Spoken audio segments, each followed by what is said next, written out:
தோழிகள் அனைவருக்கும் மங்கை உலா தீப்தியின் இனிய வணக்கங்கள். இன்னைக்கு vlog பார்த்தீங்கன்னா Friday as usual routine vlog தான் வந்துட்டு ஷேர் பண்ண போகிறேன். அதுவும் இல்லாமல் இன்னைக்கு வீட்டில் வந்துட்டு 2-3 வேலைகள் வந்து ஒட்டுக்கா செஞ்சுருந்தேன். பொதுவாக ஃப்ரைடே அப்படின்னாலே எனக்கு ரொம்பவே ஸ்பெஷல் தான். ஏன்னா ஒவ்வொரு வாரமும் ஃப்ரைடேயில் கோவிலுக்கு நான் அன்னதானம் கொண்டு போவேன். அதனால் காலையில் இருந்தே அதுக்கான ப்ரிப்ரேஷன்ஸை வந்து ஆரம்பிச்சிருவேன். ஸோ கோவிலுக்கு அன்னதானம் கொண்டு போனோம் அப்படின்னாலே வீட்லேயும் வந்துட்டு நம்ம சுத்தபத்தமாக எல்லாத்தையும் க்ளீன் பண்ணிவிட்டு சாமிக்கும் விளக்கு ஏற்றி வீட்லேயும் பிரசாதத்தை படைச்சிட்டு அதுக்கப்புறம் தான் கோவிலுக்கு கொண்டு போகணும்.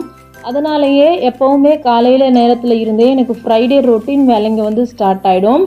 இப்போ நான் வந்துட்டு உருளி செட் பண்ணிகிட்ருக்கேன். எதுக்காக வந்துட்டு உருளி செட் பண்ணுறோம் அப்படின்னா, மெயினாக வந்து கண் திருஷ்டியை விளக்குறதுக்காக தான். வீட்டுக்கு திடீர்னு யாராவது வந்தாங்கன்னா அவங்கள ஈர்க்கக்கூடிய விஷயங்கள் வீட்டில் இருந்தது அப்படின்னா அது வந்து நமக்கு கண் திருஷ்டி ஏற்படுத்தும்னு சொல்லுவாங்க. உருளியை செட் பண்ணி வச்சோன்னா அதோடைய அழகு வந்துட்டு மற்ற கண் திருஷ்டியை எடுத்துரும் அப்படின்னு சொல்லி சயின்டிஃபிக்கலாக சொல்லுவாங்க. அதனால தான் உருளியை செட் பண்ணி வச்சுட்டு காலையிலேயே சாமிக்கும் விளக்கு ஏற்றிட்டு பசங்களுக்காக வந்து சமையல் செய்ய ஆரம்பிச்சிட்டேன். காலையில் இன்றைக்கி சமையல் பார்த்திங்கன்னா மணத்தக்காளி விதை வச்சு புளிக்குழம்பு தான் செய்ய போகிறேன். இந்த வெயிலுக்கு பசங்களுக்கு உதட்டை சுற்றி வந்து அடிக்கடி கொப்பளம் போடுது. இந்த மணத்தக்காளி விதையும் வந்து தனியாக கொடுத்தாலும் சாப்பிட மாட்டாங்க. ஸோ இதை வச்சு நம்ம குழம்பு செஞ்சு கொடுத்தோம் அப்படின்னா பிள்ளைகளுக்கு சாப்பிட்ட மாதிரியும் ஆச்சு, வயிறு புண்ணு வாய்ப்புண்ணு வராது. மணத்தக்காளி வத்தல் செய்கிறதுக்கு முன்னாடியே நீங்கள் வெங்காயம் தக்காளியை எல்லாம் வணக்கி தனியாக எடுத்து வச்சுக்கோங்க. அதுக்கப்புறமா பாத்திரம் வச்சுட்டு அதில் வந்து எண்ணெய் ஊற்றிக்கோங்க. அதுக்கப்புறம் மணத்தக்காளி வத்தலை நல்லா கழுவி எடுத்துட்டு தனியாக வச்சுக்கோங்க. இப்போது கொஞ்சமாக கடுகு போட்டு கடுகு நல்லா பொரிஞ்சதுக்கு அப்புறமா எடுத்து வச்சுருக்க இந்த மணத்தக்காளி வத்தலை ஃபஸ்ட்டு கொட்டி சிம்மில் வச்சுருங்க.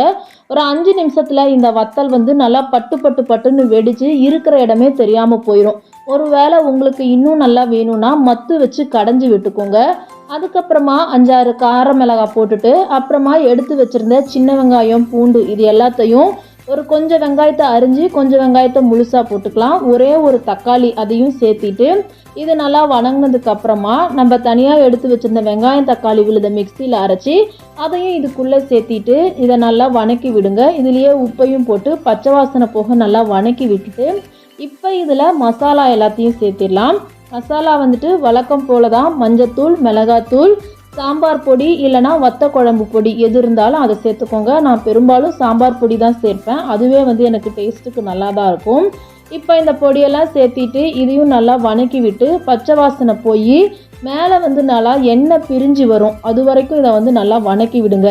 இப்போது இது நல்லா வணங்கிடுச்சு. இப்போ எண்ணெய் பிரிய ஆரம்பிச்சிருச்சு. இந்த சமயத்தில் தேவைப்பட்டால் கொஞ்சமாக தண்ணி சேர்த்திக்கோங்க. நான் இன்றைக்கி மிக்சியில் அடித்த அந்த தண்ணியை மட்டும் கொஞ்சமாக சேர்த்தி ஒரு 5 நிமிஷம் சிம்மில் வைக்க போகிறேன். இப்போ நல்லா மேலே எண்ணெய் பிரிய ஆரம்பித்ததுக்கப்புறம் மறுபடியும் ஒரு முறை கலரி விட்டுட்டு புளி தண்ணியை வந்து இதில் சேர்த்திக்க போகிறோம். ஒரு எலுமிச்சம்பழம் அளவுக்கு புளி தண்ணி எடுத்து வச்சுருக்கேன். அதையும் இதில் சேர்த்திட்டு நல்லா இதை சிம்மில் வச்சு கிண்டி விட்டீங்க அப்படின்னா குழம்பு வந்து கொதிக்க ஆரம்பிச்சிடும். அதுக்கப்புறமா இதில் கருப்பில் கொத்தமல்லி தழை மேலே தூவி அப்புறமா அடுப்புலேருந்து இறக்கிட்டோம் அப்படின்னா சூப்பரான மணத்தக்காளி வத்த குழம்பு ரெடி ஆகிடும். இந்த குழம்புக்கு சைடிஷே தேவை கிடையாது. சுட சுட சாப்பாடு போட்டு அதில் இந்த குழம்பு ஊற்றி அப்பளம் கடிச்சிக்கிட்டு சாப்பிட்டிங்கன்னா அவ்வளோ டேஸ்ட்டாக இருக்கும். ஸோ இந்த குழம்பு தான் வந்துட்டு நான் வெள்ளிக்கிழமை பசங்களுக்கு லஞ்சு பேக் பண்ணி கொடுத்துருந்தேன். வயிற்று புண்ணு வாய்ப்புண்ணு ஏதாவது இருந்துச்சுனாலும் இல்லை குழந்தைகளுக்கு இந்த மாதிரி எதையாவது சேர்த்து கொடுக்கணும் அப்படின்னாலும் கண்டிப்பாக இந்த குழம்பு வச்சு கொடுங்க. ஸோ வெள்ளிக்கிழமை கோவிலுக்கு போயிருந்தேன் இல்லையா, அங்கே இந்த டெல்லி அப்பளம் விற்றுட்டு இருந்தாங்க. அதை வந்து வாங்கிட்டு வந்து அதை தான் வந்து பேக் பண்ணி கொடுத்துருந்தேன். அதுக்கப்புறம் பசங்க ஈவினிங் ஸ்கூல்லேருந்து வந்ததுக்கப்புறமா ஸ்வீட் கார்ன் வேணும்னு கேட்டிருந்தாங்க. அதனால் ஸ்வீட் கார்னில் வந்துட்டு எதையாவது செஞ்சு தரலாம் அப்படின்னு சொல்லிட்டு யூஸ்வலாக ஸ்வீட் கார்ன் வந்துட்டு எப்பவும் வேக வச்சு மேலே வந்துட்டு உப்பு மிளகாத்தூளும் போட்டு லெமன் போட்டு தருவேன்.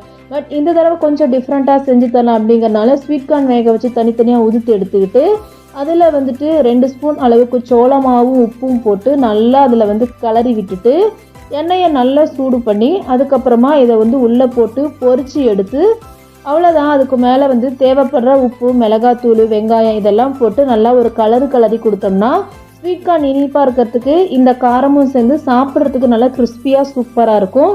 ஸோ கண்டிப்பாக இந்த ஸ்நாக்ஸ் ட்ரை பண்ணி பாருங்கள். அதுக்கப்புறமா நைட்டு வந்துட்டு கோவிலுக்கு சாப்பாடெல்லாம் செஞ்சு கொடுத்துட்டேன். அது வந்துட்டு நான் ஷார்ட்ஸில் வந்து ஷேர் பண்ணியிருந்தேன். நைட்டு ஒரு 10 மணி போல் ஆயிடுச்சு. 10 மணிக்கு வந்துட்டு நெய் காய்ச்ச ஆரம்பிக்கிறேன். எப்போவுமே நம்ம வீட்டில் நெய் காய்ச்சும் போது வெயில் இருக்கக்கூடாது, ஹீட் இருக்கக்கூடாது. அதே போல் நெய் காய்ச்சறதுக்கு தேவையான எல்லா ஒரு பொருளையும் வந்துட்டு சில்னஸாக தான் இருக்கணும். டெய்லியுமே வந்துட்டு மேலே படிகிற பாலாடையை எடுத்து சேர்த்து வச்சுட்டு ஃப்ரிட்ஜில் வைக்காதீங்க, ஃப்ரீசரில் வச்சுருங்க. நான் ஒரு மாதத்துக்கு மேலே சேர்த்து வச்சுருந்த எல்லா பாலாடையும் எடுத்து தான் இப்போ நெய் காய்ச்ச போகிறேன். அதுக்கு வந்துட்டு மிக்சியில் வந்து இந்த எடுத்து வச்ச பாலாடையெல்லாம் சேர்த்திட்டு பச்சை தண்ணி, அதாவது ஃப்ரிட்ஜில் வச்ச சில் தண்ணியை வந்து அதில் ஊற்றி மிக்சியில் அடித்து எடுத்தோன்னா இந்த மாதிரி வந்து வெண்ணெய் பிரிஞ்சு வரும். இந்த வெண்ணெய் பிரிஞ்சு வர ஸ்டேஜ் வரைக்கும் மிக்சியில் நல்லா அடித்து தனியாக ஒரு பாத்திரத்தில் இந்த வெண்ணெயை வந்து கொட்டிக்கோங்க. கொட்டி விட்டு இந்த மாதிரி நல்லா கிண்டி விட்டுட்டே இருந்தீங்கன்னா மேலே வந்து இந்த வெண்ணெய் வந்து தனியாக வரும். இப்போது எங்கிட்ட ஃப்ரிட்ஜ் பெருசாக இல்லை அப்படிங்கிறனால சின்ன சின்ன டப்பா டம்ளருன்னு எல்லாத்துலேயும் வந்து ஆடையை வந்து எடுத்து 2 மாதத்து அளவில் சேர்த்து வச்சுருந்தேன். அதை தான் வந்துட்டு மிக்சியில் போட்டு அதில் வந்து பச்சை தண்ணியை ஊற்றி மிக்சியில் அடித்து இதில் வந்து சேர்த்திட்டு இருந்தேன். இப்போ என்கிட்ட இருந்த எல்லா பாலாடைகளையும் வந்து எடுத்துட்டேன். இப்போ எடுத்ததை வந்துட்டு இப்போ நெய் வந்து காய்ச்ச போகிறனால வெண்ணெய் பிரிஞ்சு வந்துடுச்சு. எண்ணெய் பிரிஞ்சு வந்ததுக்கப்புறம் இந்த வெண்ணெயை மட்டும் தனியாக எடுத்து தனியாக வச்சு இதை வந்து ஒரு 2லேருந்து 3 தடவை நல்லா வந்து கழுவி எடுத்துக்கோங்க. என்கிட்ட இன்றைக்கி 1 லிட்டர் அளவுக்கு இருக்குன்னு நினைக்கிறேன் இந்த வெண்ணெய். கிட்டத்தட்ட ஒரு 2லேருந்து 3 மாதம் பாலாடை சேர்த்துனதில் எனக்கு இவ்வளோ வெண்ணெய் கிடச்சிருக்கு. இப்போ இந்த வெண்ணெயை வச்சு நான் நெய் காய்ச்ச போகிறேன். நெய் காய்ச்சும் போது வந்துட்டு 2-3 தடவை ஃபஸ்ட்டில் எனக்கு சொதப்பி இருக்குது. இப்போலாம் நல்லாவே காய்ச்ச ஆரம்பிச்சிட்டேன். அடுப்பை வந்து சிம்மில் வச்சுக்கோங்க. ஃபஸ்ட் டைம் காய்ச்சினீங்க அப்படின்னா, நான் வந்துட்டு நிறைய தடவை காய்ச்சிருக்கின்றதுனால எனக்கு நல்ல பதம் தெரியும். அதனால் ஃபுல்லாக இந்த வெண்ணெயை வந்து உள்ளே சேர்த்திட்டு இது வந்துட்டு நல்லா கொதித்து பதம் வர்ற வரைக்கும் வந்து விடாமல் கிண்டிக்கிட்டே இருக்கணும், பக்கத்துலேயே இருக்கணும். நான் வந்து இந்த நெய்யை காய்ச்சின அன்னைக்கு வந்து கிச்சனில் நிறைய வேலைகள், அதாவது மற்ற வேலைகளையும் பார்த்துக்கிட்டு இந்த வெண்ணெயையும் சேர்ந்து காய்ச்ச ஆரம்பிச்சிருவேன். இப்போது இந்த வெண்ணெய் வந்து உள்ளே போட்டு நல்லா இதெல்லாம் கரைஞ்சி சுற்றி வந்து பொங்கி பொங்கி வரும். அதை எல்லாத்தையும் வந்து வலிச்சு விட்டு இதே போல் நல்லா காய்ச்சிக்கிட்டே இருங்க. எல்லோ கலரில் இருக்கிற இது வந்துட்டு நல்லா கொதித்து பொங்கி வரும். அதுக்கப்புறமா வந்து இந்த எல்லோ கலரில் இருக்கிற இதெல்லாம் போயிட்டு கீழே வந்துட்டு கசண்டு படிய ஆரம்பிக்கும். கருப்பு கலரில் இந்த வெண்ணெய் பிரிஞ்சு மேலே வந்துட்டு தனி லேயரில் வந்து நெய் வர ஆரம்பிக்கும். அந்த நேரத்தில் வந்து கீழே கசண்டு படிய ஆரம்பிக்கும். ஸோ இந்த பதம் தான் வந்துட்டு நெய் ரெடியாக ஆரம்பிச்சிருச்சு அப்படிங்கிற பதம். ஸோ இப்போ வந்துட்டு அந்த கசண்டெல்லாம் படிய ஆரம்பிச்சிருச்சு. எல்லாத்தையும் வந்து சுற்றி இருக்கிற ஓரங்களை எல்லாத்தையும் வலிச்சு விட்டுட்டு இப்போ வந்து நெய் பிரிய ஆரம்பித்ததுக்கப்புறம் அடுப்பை வந்து சிம்மில் வச்சுட்டு பக்கத்துலேயே நிற்கணும், எங்கேயும் போயிடக்கூடாது, இல்லைன்னா நல்லா வந்து கரிஞ்சு போயிடும்.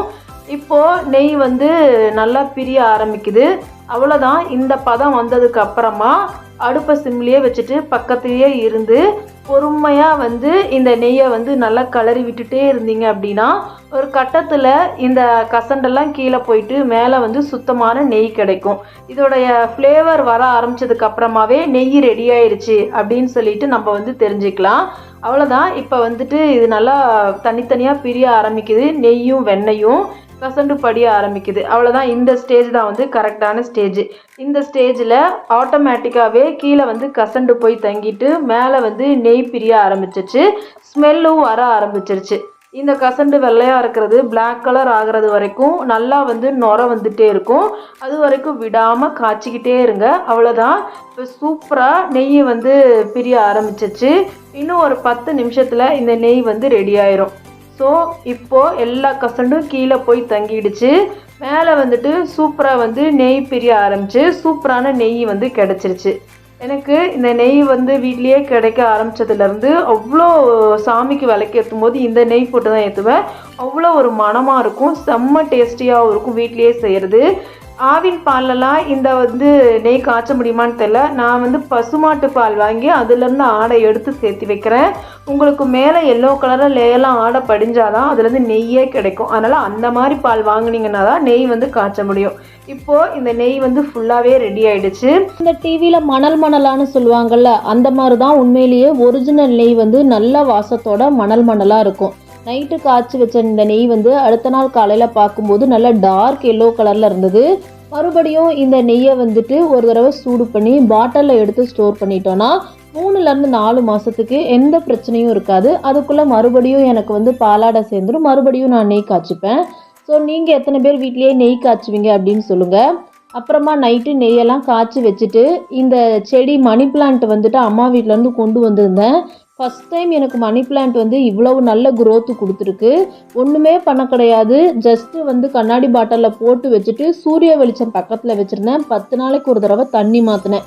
அதுக்கே எனக்கு ரொம்ப நல்ல growth கொடுத்துருக்கு. ஸோ எனக்கு இதை பார்க்குறதுக்கே ரொம்ப ஹாப்பியாக இருந்தது. ஃபைனலி இந்த செடிகளுக்கு எல்லாமே தண்ணி மாற்றி வச்சுட்டு வீட்டு வேலைகள் கிச்சன் வேலைகள் எல்லாத்தையும் முடிச்சுட்டு நைட்டு போய் படுத்தாச்சு. எப்படியும் எனக்கு நைட்டு தூங்குறதுக்கு ஒரு 11 to 12 o'clock மேலே ஆகிடும். ஸோ நீங்களாம் எத்தனை மணிக்கு தூங்குவீங்க அப்படின்னு சொல்லுங்கள். இந்த வீடியோ பிடிச்சிருந்தா சப்ஸ்கிரைப் பண்ணி சப்போர்ட் பண்ணுங்கள். வேறு ஒரு வீடியோவில் உங்களை வந்து பார்க்குறேன். பாய்.